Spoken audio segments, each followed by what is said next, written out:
crisis but don't know how? With our app, you can send climate reviews to organizations and leaders. Our team reaches out to the organization to encourage dialogue. Just download We Don't Have Time. Tap the green Create button and choose Type of Review. Give climate love to people doing great stuff. Create a climate idea to suggest a solution. Or send a climate warning to those who hurt the planet. To increase your impact, you can share the review, because when enough people agree with you, organizations and leaders will change. Many even want your opinion, because we have to work together. Do you want to be part of the solution?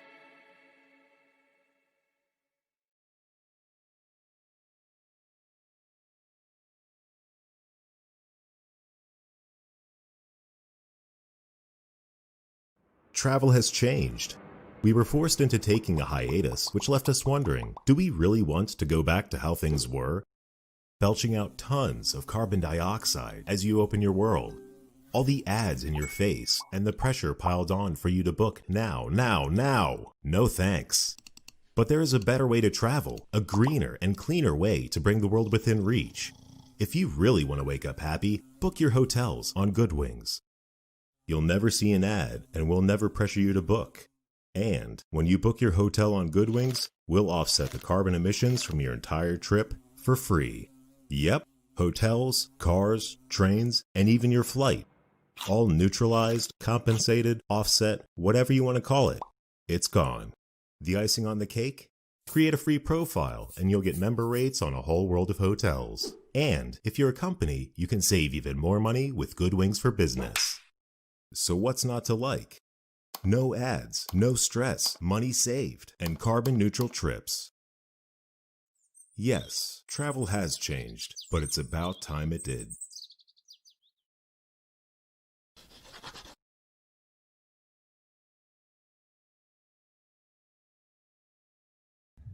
Welcome to the global headquarters of the Goodadvertising agency, aka today just called The Couch. These are serious and unprecedented times, so really no need for fluff or graphics.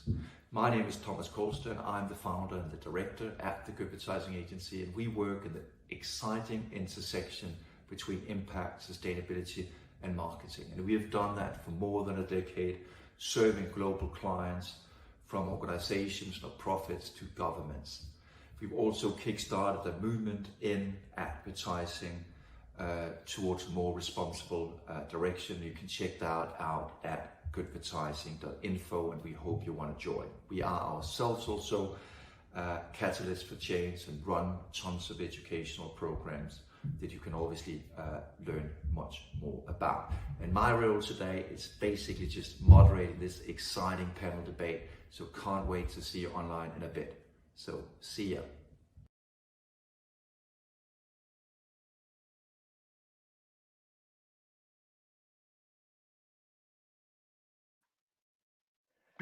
Hello, everyone, and welcome to the live version of Møller-Holst. And as I said, I'm the founder of the Goodadvertising agency, and I'm super happy to moderate this exciting discussion about the question, is this the end of travel?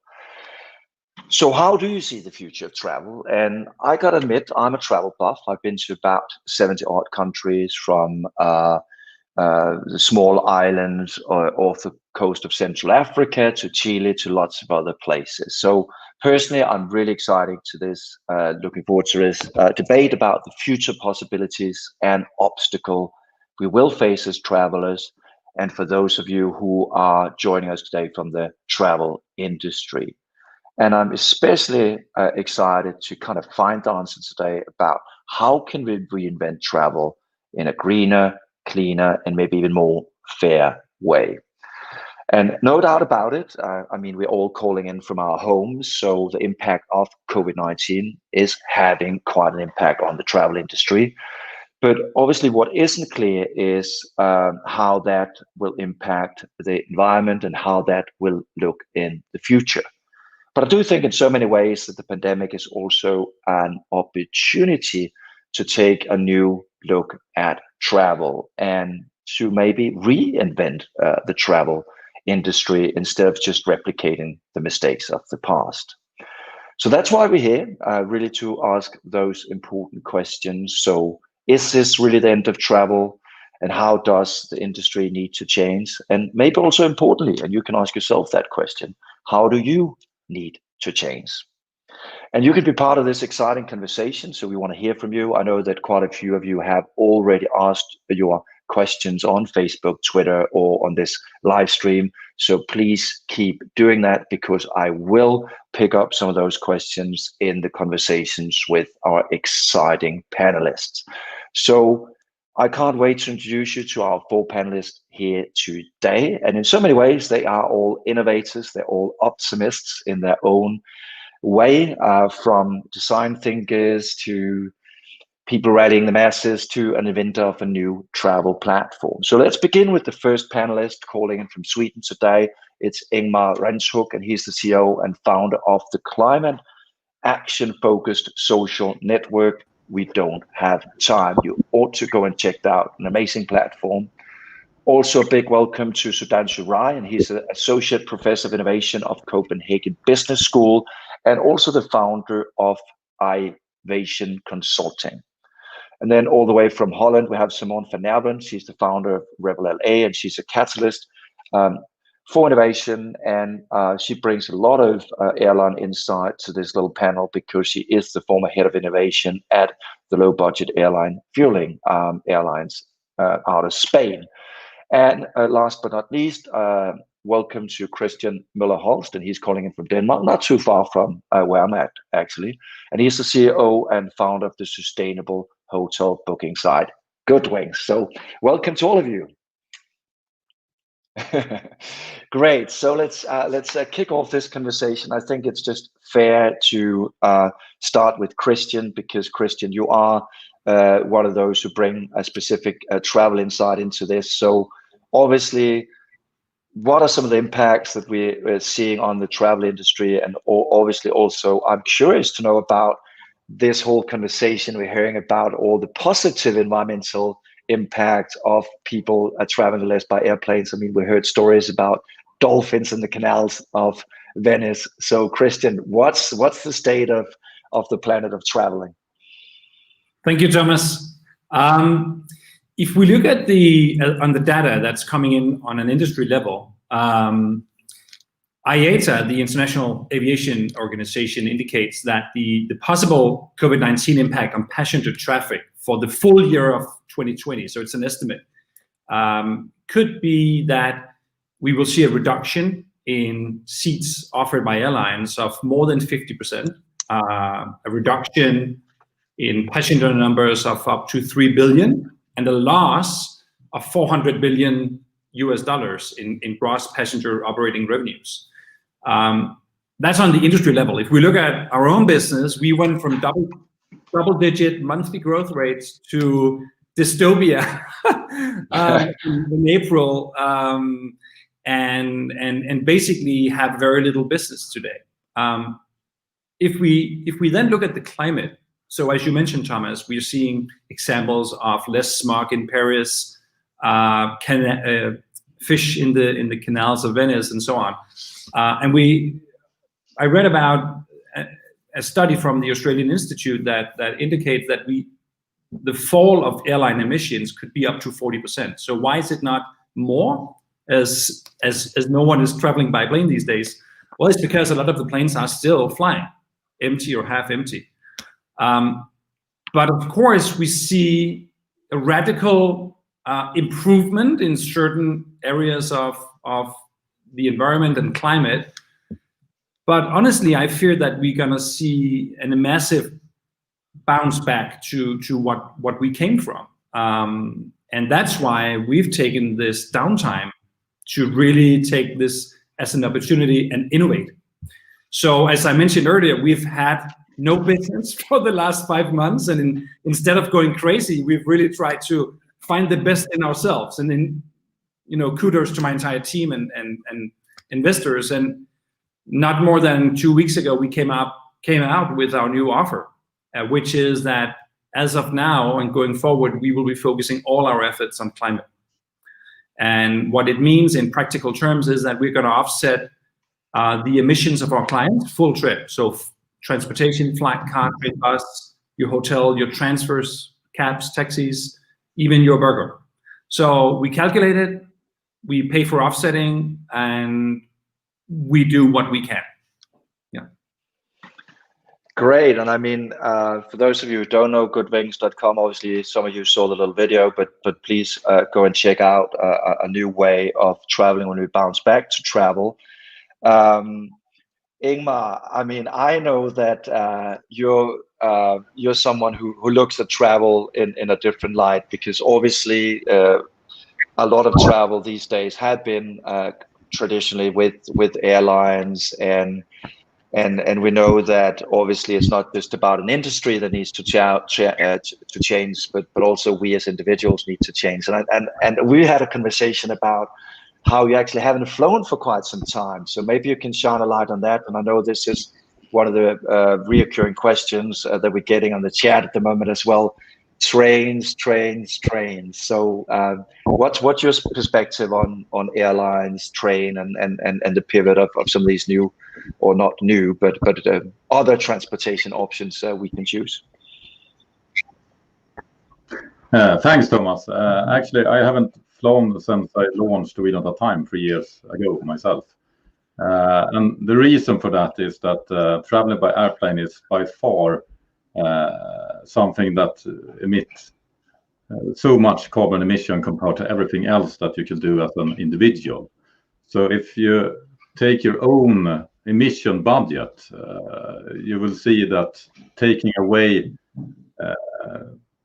travel by airplanes will cut your budget in half or even more. So that is the reason why I don't fly. I would love to fly the day you can do it without a lot of emission, like electric, etc.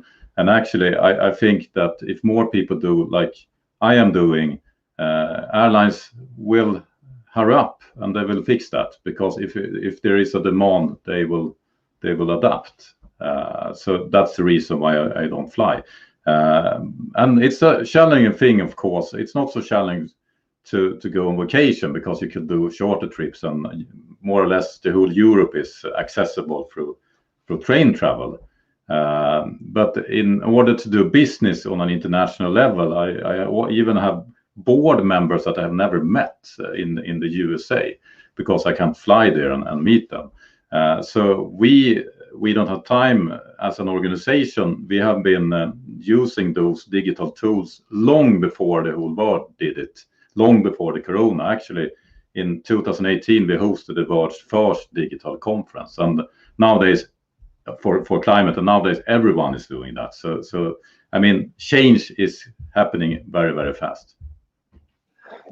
Yeah, I think I mean, we're all now online doing a meeting, and I think definitely the change with business travel and all we're seeing. But obviously, traveling isn't just for us in the more fortunate part of the world. Obviously, mass tourism is changing rapidly, and I know, Sudhanshu, that you have talked a lot about how obviously the developing world is picking up airline travel, and how that might impact things going forward. And I think this is a kind of very important point to bring into this conversation, so we don't look at it from a, you know, the privilege that all of us have of traveling to what's happening in other parts of the world.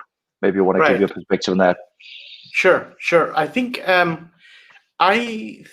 there are 2 or 3 ways to look at this. The first way is that we can continue doing business as usual with a higher demand for sophistication. So if folks want to travel, they will demand a level of sophistication that didn't exist before.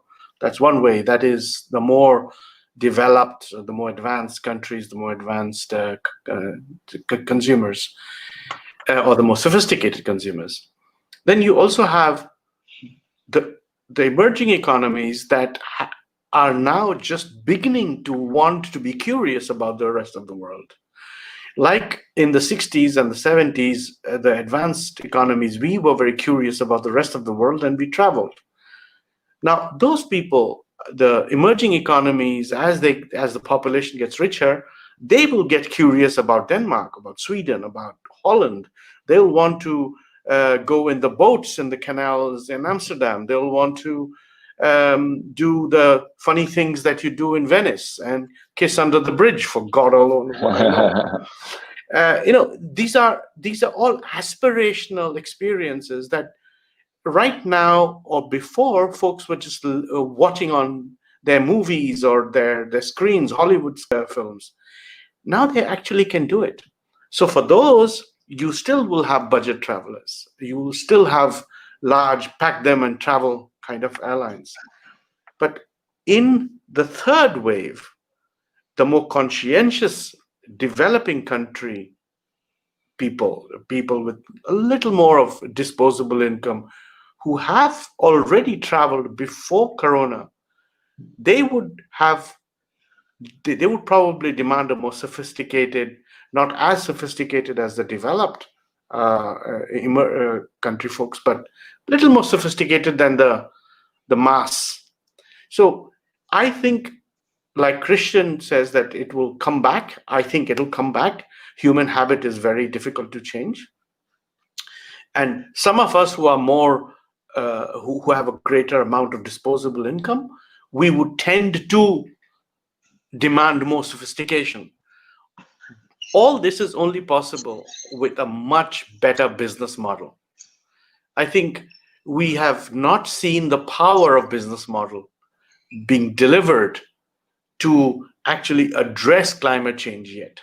We're looking at climate change as a technology issue. I think we should try and understand that business models actually can have a huge impact with the existing technology on climate change, and that we are not exploring yet. And we need to start to open up the box, and we need to see how business model can actually help in reducing carbon emission. And we need to explore that.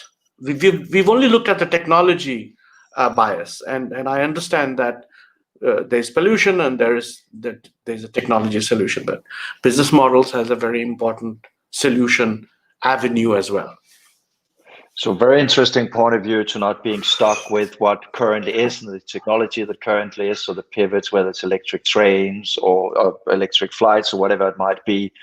I mean, Simone, obviously you have, through the job you have today, and obviously your former job at Head of Innovation at Fueling, I know that you have had some interesting discussions with your colleagues around, obviously, how can a low budget airline navigate in this space. So, any hints on where the airline industry is at? Because it does seem like what Sudhanshu is saying right now is that we're probably not going to see the end of airline traveling in any day soon.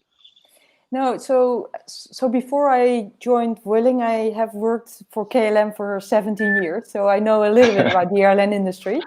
And it's interesting to have the perspective both from low cost, but also from the legacy airlines.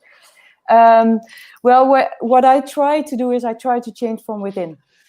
So I think already we discussed about changing behavior. I also think systems should be changed. So I don't know if people know, but every fuel is being taxed except for kerosene. So there's sort of the flying industry is sort of subsidized. So I always try to open up the eyes of the CEOs I work for and say, this will end, right? So this cannot continue and this will end sooner rather than later.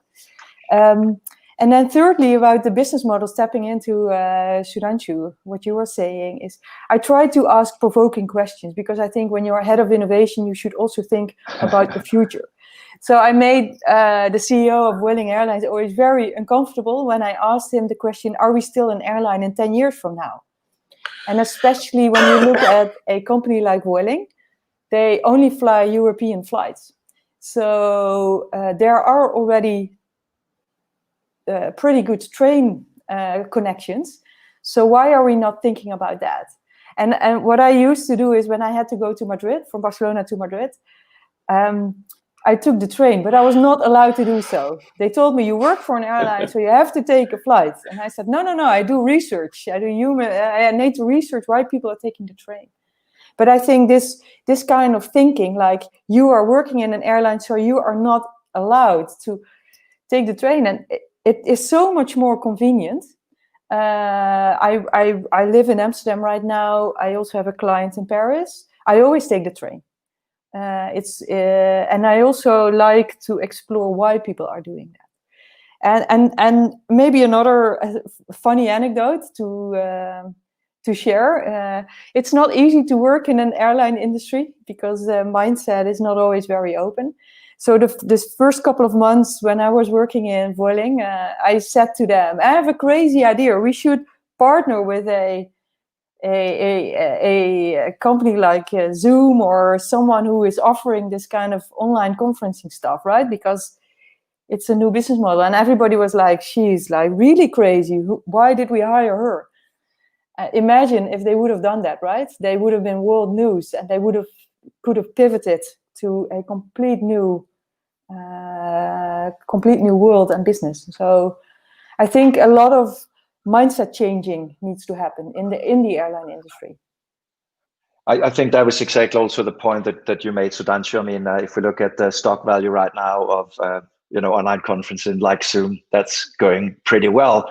I mean, we do have a very practical question coming in here, and I think it's whoever want to answer that, and it's thank you, Samuel Plumbo, for asking that on Facebook, and I'll encourage all of you to keep asking questions to our panel, and we'll pick them up as we go along. But the question I want to ask, and feel free to answer this, whoever want to answer it, is how do you think the shift towards traveling by train will continue after the pandemic? And I think this is probably the more pivotal part of the question. What could be done to further strengthen train traveling as the go-to choice for sustainable traveling in Europe? So obviously we're focusing on Europe right now, but what can be done? It is difficult to change behaviors, but what can be done to get more people into trains? Yes, Ingmar? Yeah, I would say I've done a lot of train travel through Europe, and it's not always that enjoyable. Sometimes it works out very, very well, but it's how the different countries within the European Union is cooperating is really terrible, and it's a jungle out there. And the number one reason why many people I know still travel Europe not by train is actually that it's so hard to book the train tickets. In order for me to go to Zurich, I had to hire a manual person to just book my tickets, and it was so much work with those ticket booking. And if you want to buy a airplane ticket, you just go to a site and you have the ticket in your hand and you have all the options. So I think someone to do this, like where you can book a travel and you can see the train alternatives on the same site as you book your plane ticket, that would be awesome. I think, if I may barge in. Yes, please go ahead, Sudhanshu. Please okay. Go ahead. I think if you look at India, it is a little more advanced than Europe in terms of trains. So we don't have the same problem that you have said, that the booking is a challenge and so on and so forth. A large number of travel journeys in India still are by train. So the airline industry is not really competing with the train. The train has simply no competition. I mean, you have almost 20,000 trains running every day. You have almost close to 20 million people traveling by train. My figures may be plus minus 5 million up or down. So it's the airline industry cannot or has not yet been able to be a credible competitor to the trains in India as of yet. However, things are changing, and I think that the train system in India is huge, it's vast, and it's also very cumbersome. They have made it much better, but still it takes a lot of time. And I think for those of us who are time sensitive, it can be an issue. Yeah, and I think that might actually bring us just quickly to the business traveler and this notion of changing business models. And obviously, one of the things that I at least have seen across the world at the moment, obviously with online conferencing, is this idea of, do we actually really need to get in that airplane to go to London, or go underneath the tunnel in a train to have that meeting? So that's changing. So Christian, obviously a big part of Goodwings customers are business travelers. Also, you have leisure travelers as well. But do you see this as something? Is this a habit that's going to stick? Are we going to be used to this reality where we're talking to each other through a screen, or what is your views on that? I hope so. I hope that we can, and I also congratulated one of the larger Danish companies earlier this week on LinkedIn, announcing that they would cut down, I think it was Covi, the engineering company, cut down 50% of air travel for internal meetings, and 25% on air travel for external, for client meetings. I think we need to cut down on our emissions. Technologies, Zoom calls is one thing, but it's a different experience to sit in a two-dimensional meeting as we do now than to be together physically. That can bring something else to it. But we need to be more, we need to think about, the footprint that we have as we get into those airplanes, and be more cautious and conscious in our everyday work, in business and in our private life. But just coming back to what Ingmar said earlier, I think for me it's all about infrastructure and convenience, because if it was easier, I think we could nudge many more people to go down that way, to not only go by train but also by bus, which also has a very low emission per passenger. Cost is also important. I mean, it's ridiculous that it costs 3 times as much to go from one end of Denmark to the other by train than if you find the right plane ticket. And the third, I think, for me, is education. Now that we've pivoted towards climate only, and with our full trip carbon offsetting offer on Goodwings, we also have this calculator. I don't know if you tried it, Thomas, but when you find your hotel, and just before you go to check out, we do the calculation of your entire trip. And we've been getting a lot of feedback on our Facebook channel from people saying they weren't aware that bus, for instance, had that lower footprint. Or if we carpool, if we share that car to Berlin from Copenhagen to that meeting, instead of driving in 2 or 4 cars, that actually lowers the emissions per passenger significantly. So I think there's a lot of information and education, convenience, and cost. It's the 3 good old elements. Obviously, and it's a good point. Obviously, it's not just the industry that needs to change, but obviously we have a big responsibility in pivoting this. Before I think we move on to discussing things like mass tourism and some of the economic and social impacts of what we're facing right now, we do have a question from Mario. So thank you, Mario, for asking this question at wedonothavetime.org. And Mario has a very interesting question. Again, feel free to. So what do you think will be the main trends and emerging technology to come to the forefront of rail over the next 24 months? So what are some of the alternatives we'll be seeing within the next 2 years? So anybody have an interesting take on that? I think that the business models will infiltrate rail travel. So companies would want to combine experience with business, and if for example the train travelers or the train companies want to provide an experience while they are having the business meeting, or after, at the same time, or one after the other, I think it would be interesting to have. Then rail could be an interesting option. But the combining business models, for me, is a cheaper way than to try and invent a whole new set of technology again. Well, on the other hand, to add to that, I think one of the problems is why people are taking a flight instead of a train is time. People think it takes longer. It's not always like that. So that's also need to be educated, right? So, but on the other hand, you see the development of technology to come up with faster trains. So I know they're testing a lot with Hyperloop or Hyperloop kind of technologies. I think we can learn a lot from China here. China is booming on the super fast trains, the bullet trains.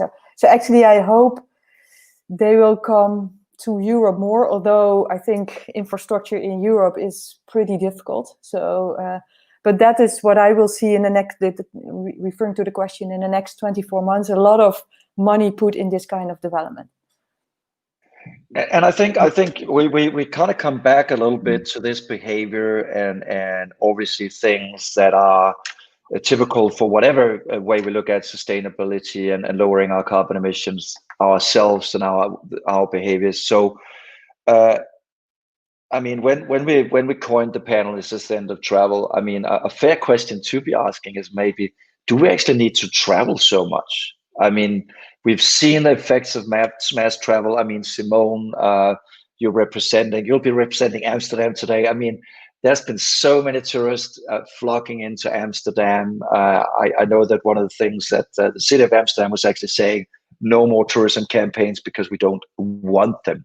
So coming from, if we just remember back to beginning of March, mass tourism was beginning to be a major issue in cities, in countries, saying enough is enough. And Christian, you had a point about mass tourism, or we might rebound back to at least at some point the same levels of tourism. But do we actually need to kind of look in the mirror and say to ourselves, should we maybe stop all that traveling altogether? What is your take on that? I'd love to answer the question, but let me start another place. I think I think the world is seeing it right now that we need to travel.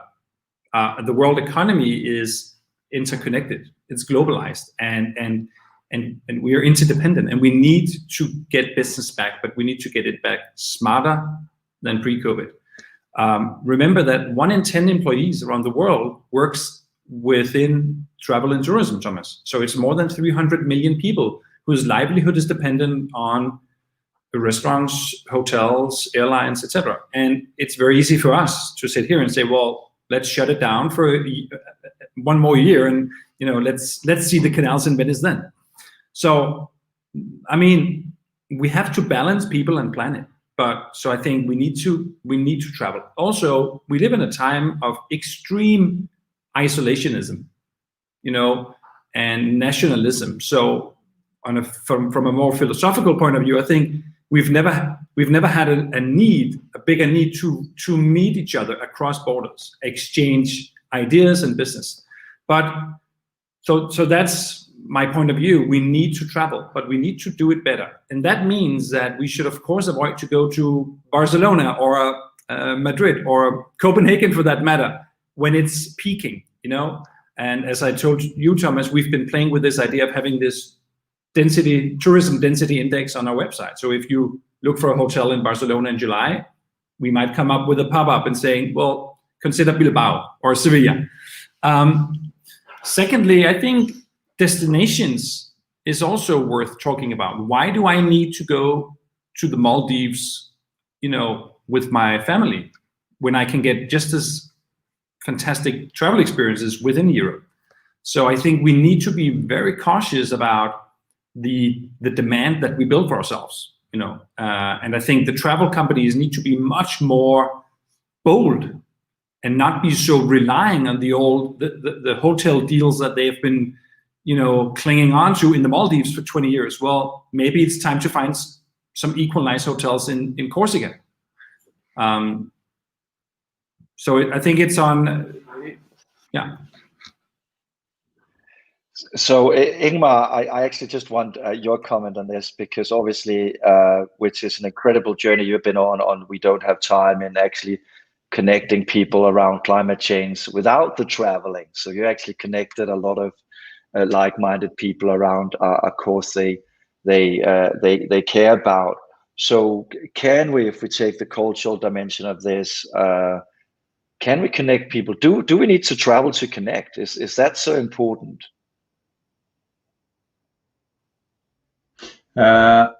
Yes and no. I would say to connect in business, we don't need to travel as much as we did before, because a lot of time when we travel in business is just a waste. And if we're going to run efficient business, we don't want to waste time. And more businesses also looking over their emissions, and so they want to be more efficient and less emitting companies. So I think we're going to see a huge different behavior in business travel. Of course, we're going to still travel in business, but it's going to change.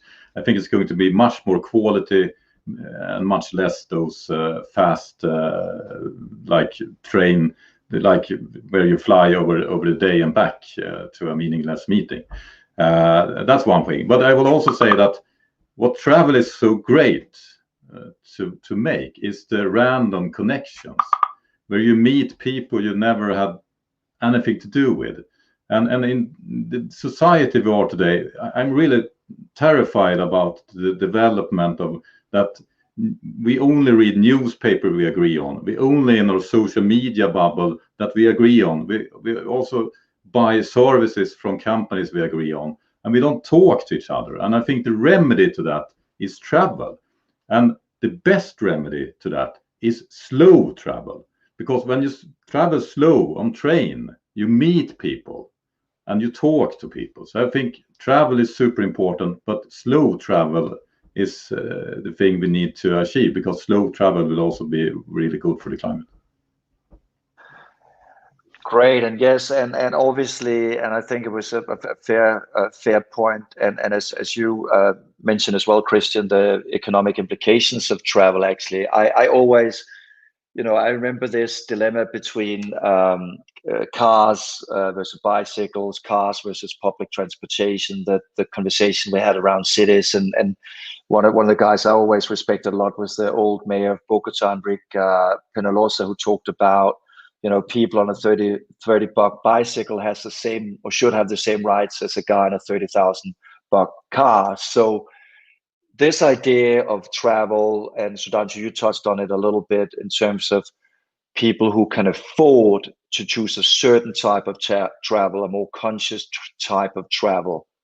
But what do we do? And is it a right for everyone to travel? So how can the masses going forward travel in a more conscious way? I mean, any insights on that? I think there are two parts to this whole traveling discourse. One part is the movement of body from place A to place B and the experience associated with it. The other part we have not touched yet, and that is the idea of oneself to be more reflective, more responsible, more deeper about choices, about being a better person, more transformative person, having transformational impact. So I'm shifting the focus a little bit from just external mechanisms to more me as a responsible person, as a responsible consumer, as a person who instead of, there is no need for us to own 20 pairs of jeans. 5 jeans is good enough. And the additional 15 pairs that we would otherwise have bought in the old ways can be maybe the resources of those 15 can be shared with the rest of the people who have not yet come online of modernity. So we share, we don't need to have 20 suits. We have 5. The other 15 suits can be shared with other people who have just coming online to modernity. Even they would like to have a fancy suit. They can only afford one, but at least they would have aspirational comfort. So I'm more reflecting about what kind of a consumer should I be? How can I transform the marketplace with my own reflective demand. And if I am a reflective, demanding person, how will the companies respond to me? That aspect, I think we need to explore and unfold a little more. And I think there's no doubt that has definitely been changing in the more wealthy part of the world, obviously with younger people prioritizing things like experiences and self-actualizations. It's much more about that little exciting farm stay where you can make pasta with a big old Italian mama and try things like that. So the individual responsibility, and I think this was something that also sparked your journey, Christian, back in the days when you founded Goodwings, I guess, in terms of looking at the impact you could do as an individual traveler. Yes. The reason I raised my hand earlier was because Sudhanshu triggered something in me when he talked about the rise of or the development of sharing. I think what if we ask ourselves what came out of the last crisis that travel was in, that the entire economy was in, the financial crisis of 2008. What came out of that was Airbnb and a lot of other companies that were using existing goods and creating value from it. And I think, one comment that kind of taps into both the sharing element, but also the consciousness, is that I think Airbnb and Uber were both founded because, on an idea of a greater good. Let's create value out of an existing good. The problem is the lack of consciousness in those two companies when they're designing the companies, on an operational level. Uber promoting their drivers to lease cars, it's ridiculous, which basically means that we're producing more cars. The idea was, or the potential was the opposite. Airbnb driving up, rental prices in cities, excluding students to be able to live in cities, and the rise against those platforms by ordinary people. So I think the reason, to come back to your question, Thomas, the reason that we founded Goodwings, my founder and I 5 years ago, was that we saw an industry that was completely not innovative, not moving itself. I'm talking about the big online travel platforms. And the reason was that every time we asked them, why are you not meeting this demand for a new way of traveling, a green way of traveling? Well, people don't want to pay extra, and we can't afford it. And the reason they can't afford it is that they are really not travel companies. They're just advertising engines. Our competitors are spending $55 billion every year on AdWords, TV commercials, outdoor placements. $55 billion that creates no value to anyone. Let's share that. So that was the reason that we started Goodwings, Thomas, about let's find a way of reaching conscious business leaders, conscious travelers, and conscious individuals who wants to travel in a new way, and let's use that money for a greater good. And I hope that we won't get corrupted like the previous fantastic companies that, in my opinion, are just not realizing their societal potential. I think that's a great point. And again, I'll just encourage everybody who's viewing right now, obviously, ask your questions to the panel on whatever platform you're watching this on, so we can get some of your insights and some of your questions. I mean, no doubt about that. That things need to be changing, and we've talked a lot about the individual responsibility. We talked about some of the social issues, some of the economic implications. A lot of countries, a big part of their economies actually stems from obviously tourism. So if each one of you could maybe share or think about one piece of advice that you think going forward, if we had to reinvent travel, if we had to shake that little bucket and say, what is one thing we can do tomorrow? Because obviously it's nice to talk about speed trains and 700 k's an hour and all that stuff, but practically, I mean, let's hope that things go back to normal. What are some of the things that I can do if I want to be a more conscious traveler? Okay, I'll go first. I think that there are three ways we can move forward. One, the way we organize our company. So how do we design organizations? Right now, we are still mentally in an industrial mindset. So that means we have large mammoth organizations with huge headquarters, with centralized decision-making. So when people have to take important decisions, they have to go to these mammoth places, right? So organizational design that is pivotal in driving economic growth, all right, and demand for business travel and so on. So that we need to rethink. We need to rethink organizational design in such a way that we make the organization more network, more flexible, closer to the consumer, with less centralized decision making, so people don't have to travel to headquarters anymore. They can take decisions in their local areas and move very quickly. That's one way. The other way is, as Christian says, education. And we have to look at education not so much as do's and don'ts, but we have to look at education more in terms of limiting ourselves to not consuming more than I have to. I think those were two very good points. And I think we actually touched on the decentralization aspect as well in terms of peak travel. I mean, are there other places obviously we can travel to more rather than us going to the same hotels, etc.? I mean, Simone, I'm absolutely certain that these are questions you have asked yourself a lot through your work.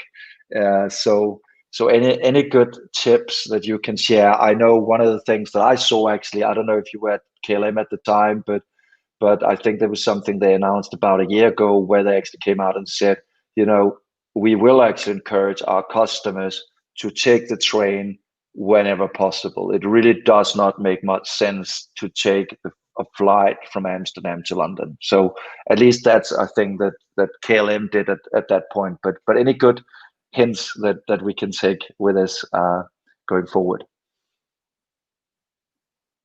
Yeah, that's the first step what an airline could do. I think, I don't know if you know this Spanish word, but I wish that there are more CEOs with more cojones.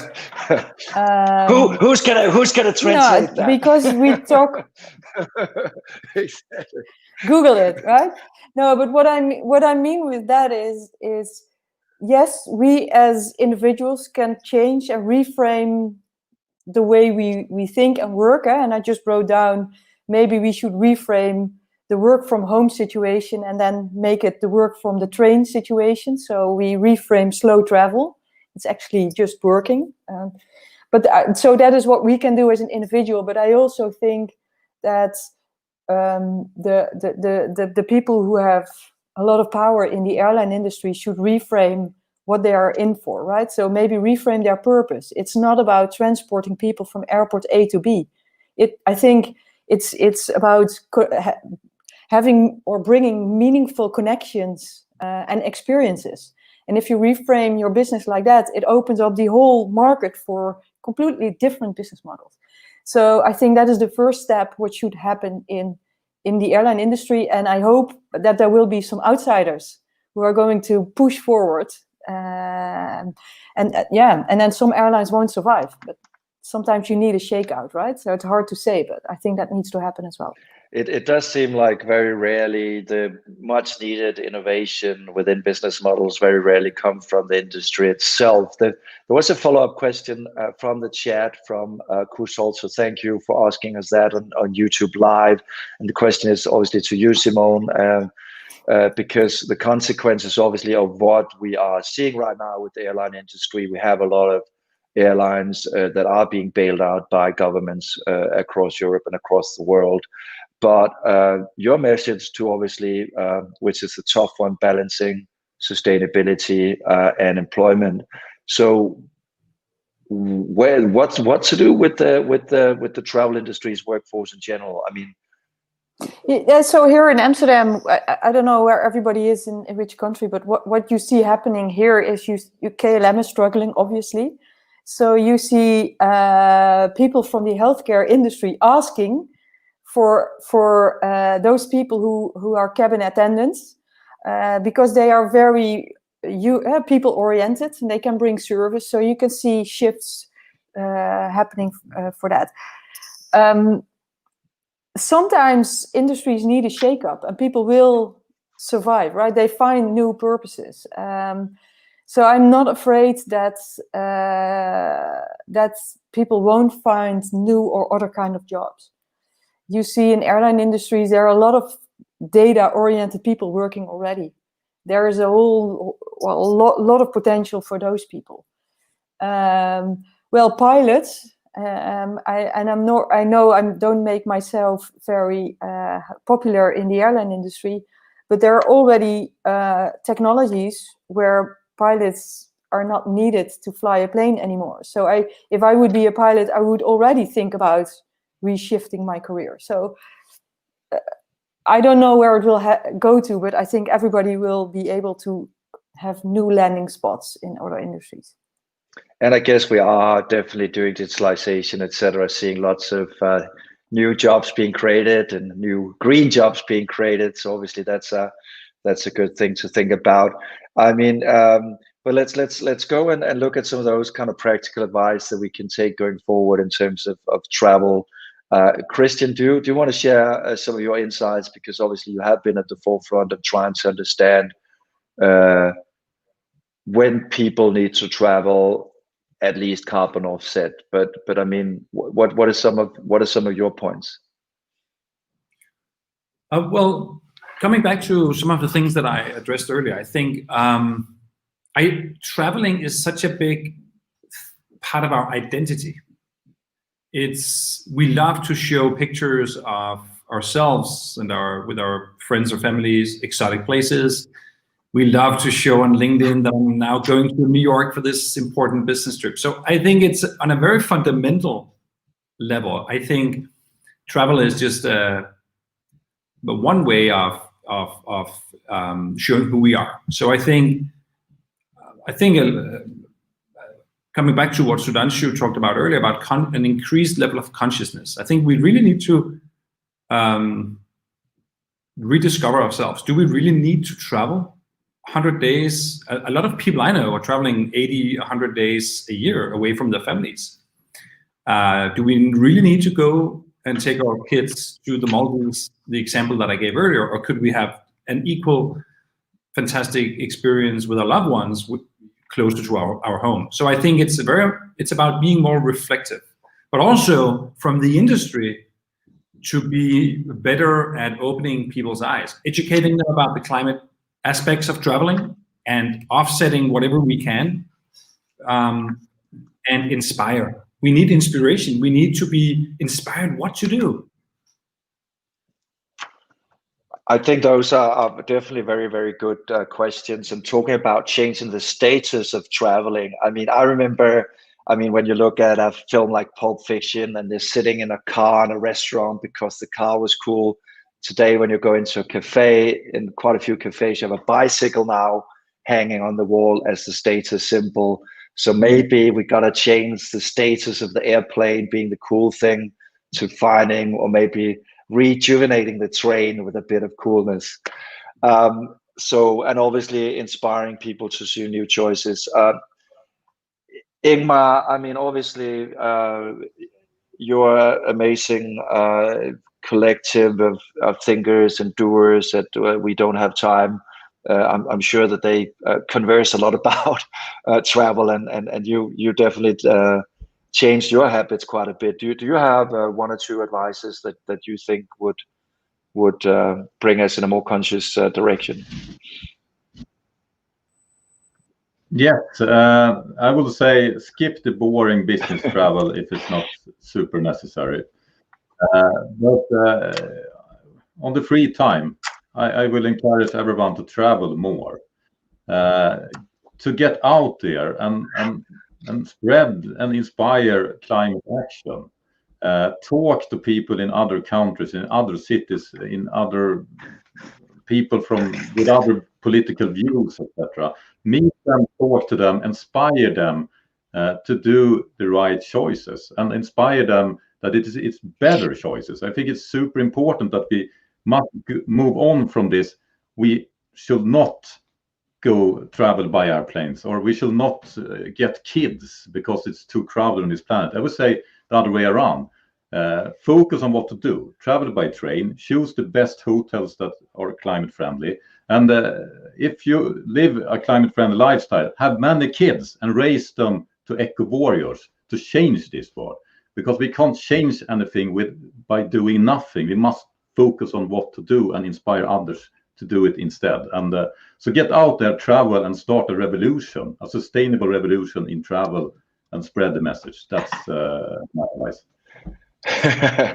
That is definitely heard, and I think when we talk about traveling, I think isn't that by the end of the day about experiences, and maybe some of us need to experience things like a train, things like going into the woods of Sweden or Chile or wherever people are calling in from today.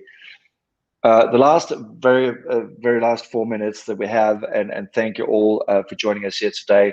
Obviously, we got to answer that question we put out in the very beginning. Is this the end of travel? So a very short one sentence answer from each of you until we reach those last 4 minutes. So who want to go first?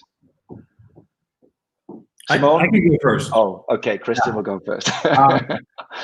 And I'll do it very short. I really hope it is the end of travel as we knew it. And I hope that we will be reflective, we'll be conscious going forward. We will travel, as Ingmar said, but we will do it when we need to. And we'll find the best and greenest ways of traveling. So our own desires are not conflicting with the need of the planet, because we need to cut emissions. We need to offset the emissions that we cannot avoid. I hope we will embrace virtual travel and see that as travel as well, and that VR will be developing, evolving much more, so that the experience will be super interesting, so that you are also virtually traveling while staying at home. So I don't think travel would change. I think it'll become bigger, but the nature of travel would change.